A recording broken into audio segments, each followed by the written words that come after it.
Muy bien, y atención, porque en instantes vamos a estar con el doctor Juan Arrejín. Él es abogado. Y atención, porque para ponernos en el tema, lo que vamos a compartir ahora es un video.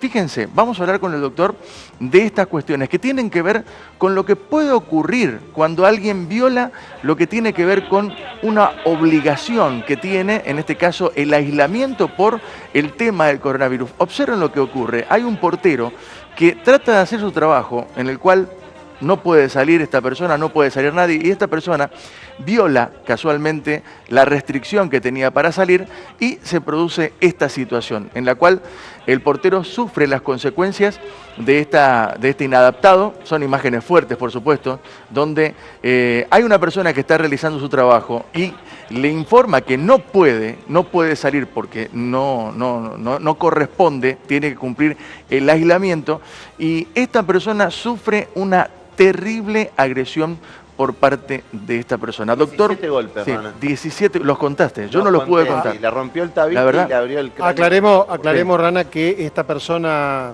de violento, de inadaptado, había llegado a los Estados Unidos y tenía que cumplir el proceso de aislamiento. Exactamente, ya que estamos y estás ahí al lado con el doctor Juan Arrejín, le damos la bienvenida. Él es abogado. Bienvenido, doctor, buenas noches, ¿cómo le va? Muy buenas noches, gracias por la invitación y bueno, a tratar de colaborar un poquito con lo que uno sabe.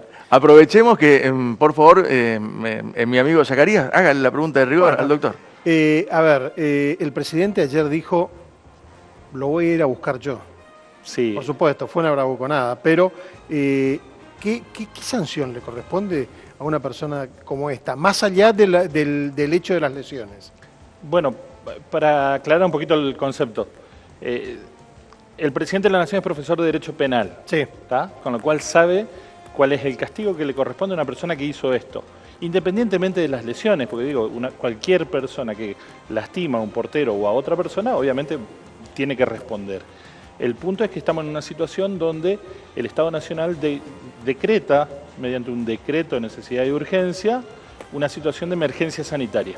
O sea, hay una ley que establece que estamos en una situación límite de emergencia y a partir de ahí se brindan ciertas atribuciones extra a las autoridades para que puedan disponer de medidas de control a los ciudadanos. Exacto. Es decir, nosotros tenemos derecho a circular libremente por el país, pero frente a este decreto de necesidad de urgencia que establece la emergencia sanitaria, se reduce la posibilidad de movilizarse. En el caso concreto, una persona que estuvo en un lugar donde circuló la enfermedad, que podría estar incubándola, tiene una orden directa o indirecta de este decreto de no moverse libremente, de aislarse. Esta acción de esta persona de querer moverse a pesar de esta orden, lo hace incurrir en un delito. Hay dos en realidad.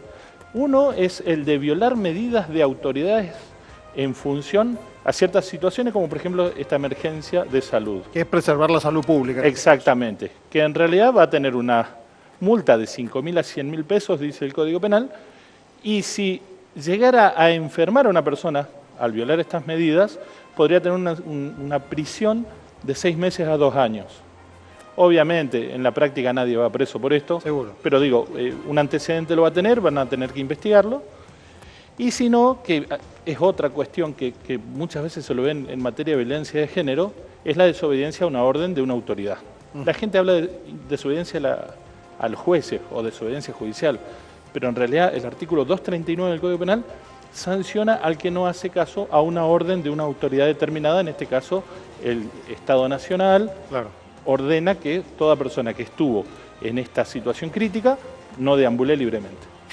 Juan, en las últimas horas se suspendieron, la semana pasada se suspendieron aquí en Corrientes todo tipo de reuniones, de eventos sociales, estaba prohibido. Nos desayunamos con que el sábado a la noche hubieron algunos, que en algunos casos la policía fue y los clausuró y la municipalidad clausuró el local, pero hubo muchos otros que siguieron libremente. Sí. ¿Hay algún tipo de sanción para esta gente que desoyó esta orden? Y en realidad todo sería un desprendimiento legal de este decreto que decimos, el decreto nacional. Si no tenemos el decreto que estableció el gobernador de la provincia, también adhiriendo a esto, si bien no directamente al coronavirus, sino al flagelo del dengue, digamos, por la cantidad de infectados que tenemos, pero sí autoriza a las autoridades, en este caso la policía, en el caso municipal los inspectores de tránsito o de medio ambiente, a detener estos hechos. Obviamente muchas veces para cuando viene la autoridad cesaron los efectos de esas fiestas, pero sí, se debe parar porque en realidad el punto es que lo que se prohíbe es la reunión de grandes cantidades de personas en el mismo lugar para evitar el contagio. Entonces, eso es determinante para que actúe la autoridad. ¿Hay igual responsabilidad, Juan, cómo estás? Buenas noches. ¿Hay igual responsabilidad para quien organiza el evento como para quienes asisten? Digo, hay alguien que está haciendo un usufructo comercial del evento, en muchos casos, cobrando entrada, vendiendo bebidas. ¿Ese puede tener una sanción mayor que a quien simplemente asiste? Sí, tiene que ver con lo mismo que hablábamos previamente. El artículo 205 del Código Penal es el que establece las personas que violen las normativas de las autoridades en cuanto a preservar o evitar el contagio en este caso. Bueno, eso va a ser una cuestión penal. A nivel administrativo, lo que ocurre es que los municipios tienen, por sus cartas orgánicas, jueces de faltas, que son los que tendrían que tomar cartas en el asunto frente a las actas de infracción que tienen que hacer los funcionarios municipales y sancionarlos. Pero digo, son dos ámbitos distintos. Debería sancionarse porque en realidad si nadie castiga es como que está permitido y en definitiva no se cumple con la misión de la normativa de parar la circulación de personas. Uno puede hacer la denuncia correspondiente respecto al tema. Digo, sí, yo puedo ir y denunciar que se está por organizar una fiesta el próximo sábado en tal lugar a pesar de las restricciones. Sí, sin dudas. Lo propio ocurrió ayer por la noche en la ciudad de Resistencia, también donde un boliche convocaba y decía que abrían sí o sí sus puertas. Bueno, espero que la justicia y que las autoridades administrativas tomen cartas en el asunto. ¿El Poder Judicial tiene que parar su actividad? Sí, ¿Es necesario una mini feria, digamos? En realidad yo estimo que sí. Hay dos casos en concreto que te quisiera contar. Sí. Primero, los edificios donde trabajamos en el área de derecho penal, recibimos todos los días personas que están en prisión, donde no están monitoreados todo el tiempo, a policías, a penitenciarios y al resto de las personas, entre los cuales tenemos funcionarios judiciales o abogados, que muchos viajaron fuera del país. Con lo cual, si no se extreman los cuidados, podemos tener personas que estén portando la enfermedad y que puedan contagiar. Con la crisis que sería contagiar a un solo de los detenidos, de las personas que están privadas de su libertad, porque sabemos que por las condiciones que están, se propagan inmediatamente. Claro. El ejemplo del Chaco es concreto. Una de las personas que primero apareció con la enfermedad es una funcionaria del equipo multidisciplinario del Poder Judicial del Chaco. Había viajado a España junto a su hija, es muy conocido el dato. La hija fue a la universidad, ella fue al Poder Judicial, y fueron transmitiendo, sin querer tal vez, pero fueron transmitiendo por falta de esa prevención. Claro. El Colegio de Abogados de Corrientes Capital ha pedido que se decrete una feria. Me acaban de mandar una resolución del Superior Tribunal de Justicia de Chaco ordenando el parate por 15 días. Funciona como una feria judicial. Claro, o sea, existe una guardia, digamos. Va a haber una guardia de urgencia. Va a haber una guardia de urgencia. No se va a asignar nuevos empleados, sino los que actuaron en los últimos 15 días de la feria de este verano que terminó. Y bueno, espero que ayude a calmar, porque insisto, hay ciertas áreas donde la aglomeración es tan grande que es caldo de cultivo para reproducir y para transmitir esta enfermedad. ¿Podría haber mañana novedades respecto a esto o no tienen noticias desde el Colegio de Abogados al planteo que hicieron? Y hasta ahora no hubo noticias. De todos modos, los días martes el Superior Tribunal de Justicia de Corrientes se reúne para lo que son los acuerdos. O sea que ellos podrían o ponerse de acuerdo recién el martes o mañana en función a este decreto nacional. Decir, bueno, Corrientes también se adhiere, tenemos un antecedente ya en el Chaco. La justicia federal debería hacer lo mismo. Deberíamos parar el país por 15 días, como bien dice el presidente de la Nación, y que todos los sectores acompañemos a esto, sin entrar en caos, pero sí acompañar para evitar que se multipliquen los hechos y los casos que tenemos, ¿no? Julián, ¿qué pasó también?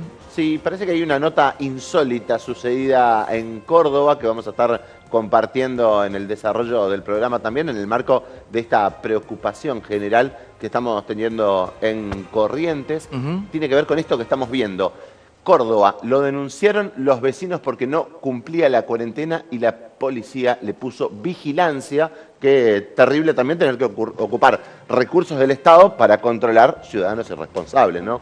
Sí. Esto sucedió en Córdoba, pero también sucedió en La Pampa el día viernes. Hubo un caso similar en la provincia de La Pampa el día viernes, donde los vecinos denunciaron a alguien que violó la cuarentena, digamos, después de venir.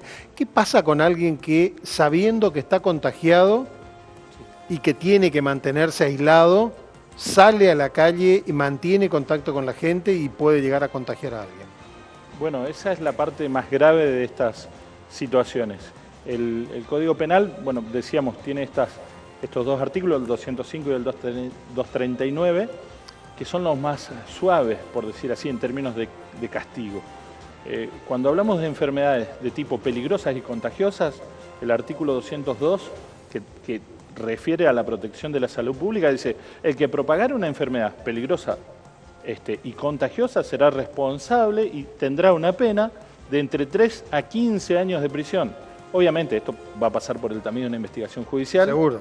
Y la otra opción es el artículo 203, que plantea lo mismo, pero dice: el que por impericia, negligencia o inobservancia de los deberes a su cargo. En el caso de la funcionaria médica y funcionaria judicial que estuvo en España, en la ciudad de Resistencia, podría caberle esa sanción. ¿Por qué? Porque ella fue negligente. Sabiendo que estuvo en España, que había circulación de la enfermedad, ella no tomó los recaudos. Y siendo una profesional de la salud. Exacto. Y, bueno, obviamente, si la justicia estima que ella fue deliberadamente renuente a pesar de esto, si lo hizo, los abogados muchas veces hablamos del dolo eventual. Cuando se habla de accidente de tránsito de una persona que mata a otra, hablamos de dolo eventual. ¿Por qué? Porque hay un desprecio por la vida. Entonces, claro, si esta persona, el caso de Córdoba, el caso de La Pampa, que sabiendo que tenían prohibido y sabiendo que a lo mejor eran portadores de la enfermedad, salen a hacerlo, podrían caer en esta situación del 202 y recibir una pena de entre 3 y 15 años de prisión, ¿eh? No es poca cosa. Ante una denuncia como la de Córdoba o como la de La Pampa de la semana pasada, Sí. ¿La policía tiene que actuar inmediatamente o tiene que esperar la orden de un juez, de un fiscal? En realidad son delitos de acción pública. Esto quiere decir que la autoridad pública, la policía o el fiscal en turno, ha noticiado de esto, tiene que iniciar una investigación ante el juez de la causa. El juez que corresponda, perdón, al tiempo y al lugar donde está. Y ordenar el cumplimiento de la cuarentena inmediatamente. Obviamente, por el tipo de delito, digo, de 3 a 15 años, inmediatamente la detención. ¿Por qué? Porque excede un mínimo, que es el de 3 años para las penas de ejecución condicional. Digamos, es una situación gravísima, obviamente porque es una protección directa a la salud pública que se ve comprometida en forma genérica por el accionar de una persona que sabe que porta este tipo de enfermedades peligrosas y contagiosas. Esto por T5 Satelital, el canal federal. Estamos con el doctor Juan Arrejín, que nos acompaña todavía y le estamos muy agradecidos por su tiempo.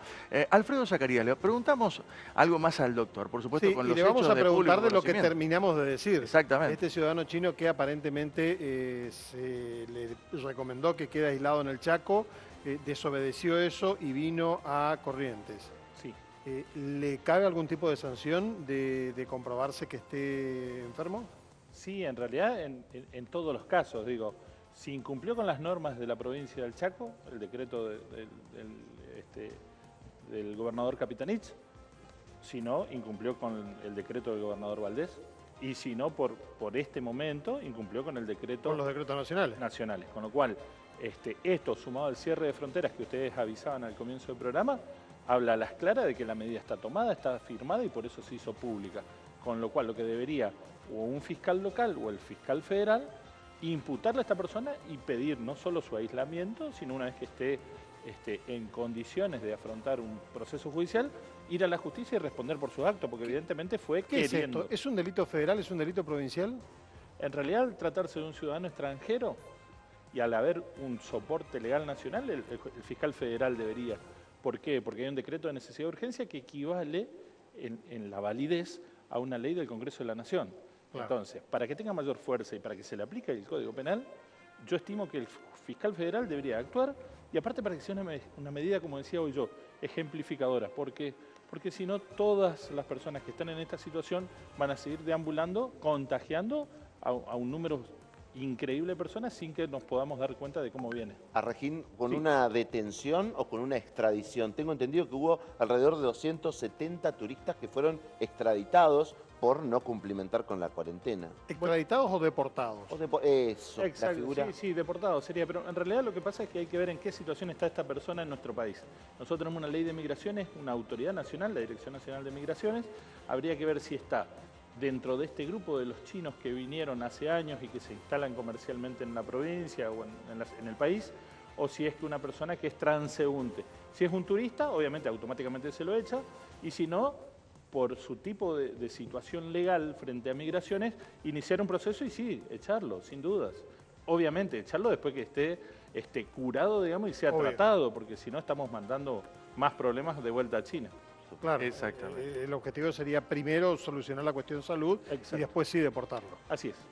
Doctor Juan Arregín, muchas gracias por estar con nosotros, muy pero muy amables, gracias por su tiempo y bueno, lo vamos a convocar nuevamente después para ver cómo evoluciona por supuesto esta situación. Doctor, muchas gracias, muy amable. Muchas gracias a ustedes. El doctor Juan Arregín con nosotros hablando de todas estas cuestiones legales que tienen que ver con esta situación lamentable que estamos pasando.